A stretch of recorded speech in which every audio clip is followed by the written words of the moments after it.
It's all too easy to get lost or confused on your journey. Occasionally, you just need an omniscient sign reassuring you that everything will work out.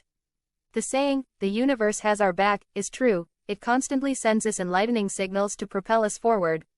Intuition or psychic talent that has been taught is essential to receiving these signals. As difficult as this may seem, following the method is actually rather easy. All that needs to be done is consistently. I want to discuss how to ask the universe for a sign and how to recognize when you've received one in this piece.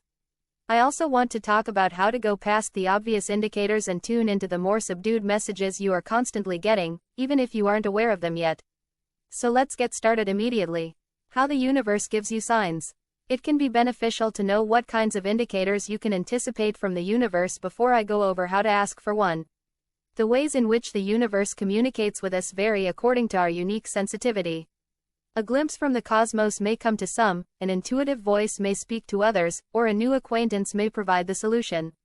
Since it would be impossible for me to compile a comprehensive list of all the ways the universe can communicate with us, it can be beneficial for you to focus on your areas of strength in your practice rather than trying to decipher messages from everywhere at once, which can easily become overwhelming. Recurring figures, humans and animals, recurring subjects of discussion, lyrics to songs. These signals demonstrate synchrony. Synchronicities in our life become more apparent the more in tune we are with our intuition and the more receptive we are to receiving guidance from the universe. Synchronicity differs from coincidence in that it directs our course. When we encounter synchronicity, a knowing also accompanying it occurs. How to ask for a sign. 1. Be direct. Of course, asking for a sign is the first step. There are a plethora of methods available to accomplish this. Consider the question you want to ask and the most effective way to express it before you go. Consider your communication with the cosmos to be similar to texting. The more explicit you are, the more explicit your reply will be. Instead of requesting a thorough explanation, you should phrase your request as a yes or no question. This facilitates clearer interpretation of the message you get as well as easier message reception. Try experimenting with both closed and open-ended questions, and try to be as succinct and direct as possible. When you ask or make a request, do it with conviction and assume that you will receive a certain response. You can declare, "I am open to receive and follow guidance from the universe in the form best suited to me," as a generic declaration. Writing out your request or query on paper or a notebook page is another technique to approach the cosmos for a sign. After reflecting about the questions for a few while, close the page. After the page closes, your request is deemed sent. After you have an answer, come back to it later. 2. Let go. The most crucial first step in making any kind of request to the universe is to intentionally let go. Since letting go is a very nebulous idea, let me attempt and make it more clear. Letting go is putting some distance between your ego, self and what you wish to receive, not forgetting what you asked for or even trying to. This is to ensure that you understand it clearly. Letting go is much simpler when you have a tangible ritual, such closing the page as mentioned above or lighting a candle and blowing it out after making your request. This is because you have a clear point of reference. The request is still in our field when we let go of it, it's just not there in our conscious awareness. It is connected to us, but it does so through the unconscious mind, which has the ability to start bringing things into mental and spiritual alignment. Frequently, when we find it hard to let go, it's because we desire control over the circumstance, not a sign. We anticipate an answer that will confirm our expectations or satisfy our desires. Sincerely ask yourself, what is my preference, control or direction? When you become aware of that inclination within yourself, instead of passing judgment, watch it. This will enable you to release the burden associated with your desire for control. 3. Observe. When you go about your day, observe what grabs your attention and any reoccurring themes that come up. Your response may take the form of a word that keeps popping up or hearing a place's name multiple times during the day. These seemingly unimportant facts can all help you arrive at a logical response. When I receive a message from the universe, it seems to stand out from the rest of the world. I also get the impression that I'm looking at something significant, though I'm not sure why just yet. The secret is to let go of expectations and wait for the sign or answer to appear in the most suitable way. Letting go creates more channels for the information to arrive and fosters a sense of surprise, both of which are useful in differentiating between commonplace events and universal lessons. 4. Express gratitude. Expressing thanks is the third and last stage after receiving direction. This signifies that you are open to receiving more of the same from the universe and starts a two-way conversation with it. By cultivating thankfulness, you start to view the cosmos as a friend you can talk to at any time, as opposed to an impassable, abstract idea. By doing this, you'll be able to establish confidence with the universe and authenticate the signals you get. In most cases, the absence of a sign indicates either a weak link with the universe or a squandered opportunity. Return to this practice on a different day when you're feeling more at ease or positive. Maintain your faith and strive to maintain a connection to the universe even when you are not in need of its assistance. I made this notebook and guidebook to assist you in developing a closer relationship with the universe and your higher self. In the end, to experience increased guidance and support on your journey.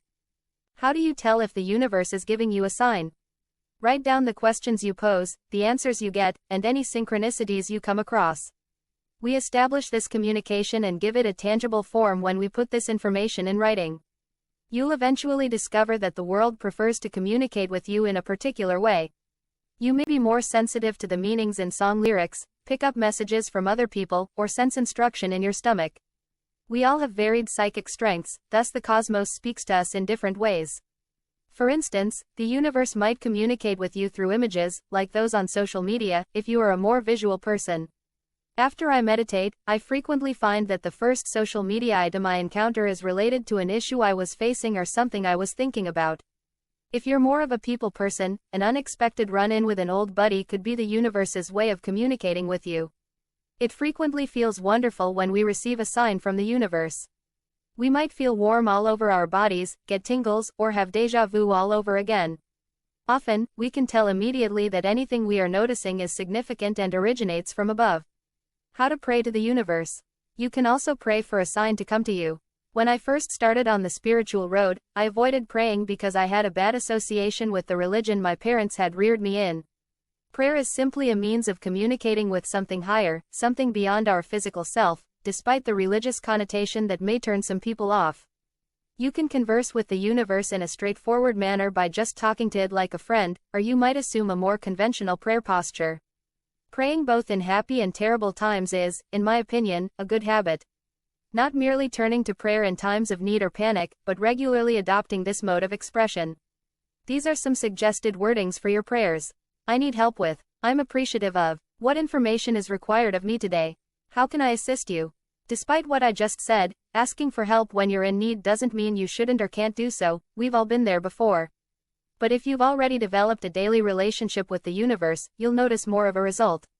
The universe responds to our real and regular communication with it, not often with words or conventional language, but rather with signs and messages that appear in the course of regular activities. We may feel disoriented or alone on our journeys since we haven't given this partnership our all. The instant we feel scared or nervous, we wait for someone or something to intervene and save us. The universe may take some time to respond, and as it is frequently quite subtle, we may not initially recognize it. That is why it is so crucial to be present and pay great attention to what is going on, as well as to pray and seek for signs. In order for us to be able to perceive the messages that are being sent. Asking for a sign is the sign. I believe it's critical to understand that requesting a sign is in and of itself a sign. It indicates that you are prepared to broaden your horizons and advance spiritually when you are receptive to messages from the cosmos. Most of the time, knowing you are on the correct track is confirmed by your need for a sign. Too frequently, we wait for outside encouragement before acting. Whether that means waiting for our schedules to line up in a particular way before moving forward, or having someone tell us straight out to do something. By doing this, we might impede our advancement and suppress our own instincts. Your intuitive muscles will be worked as you practice connecting with the universe and recognizing your strongest indicators. How to go beyond the signs. I still occasionally ask for signs from the outside world because I think it can be beneficial. But instead of using this as your primary method of connecting with your intuition, learn to believe in what your heart already knows. It might be challenging to establish a closer relationship with our intuition and the universe at large if we are dependent on signs from people or things outside of ourselves. Here's a little workout that I suggest doing every day. Place yourself in a relaxed sitting position. Breathe deeply from the stomach a few times. Let go of all thoughts and see what emerges. Simply being more aware of your body's sensations and paying attention to them should be your first steps. In meditation, you can pose a query to your intuition and observe what answers surface as ideas, sensations, or words. Naturally, maintaining consistency is the most crucial aspect of working with intuition.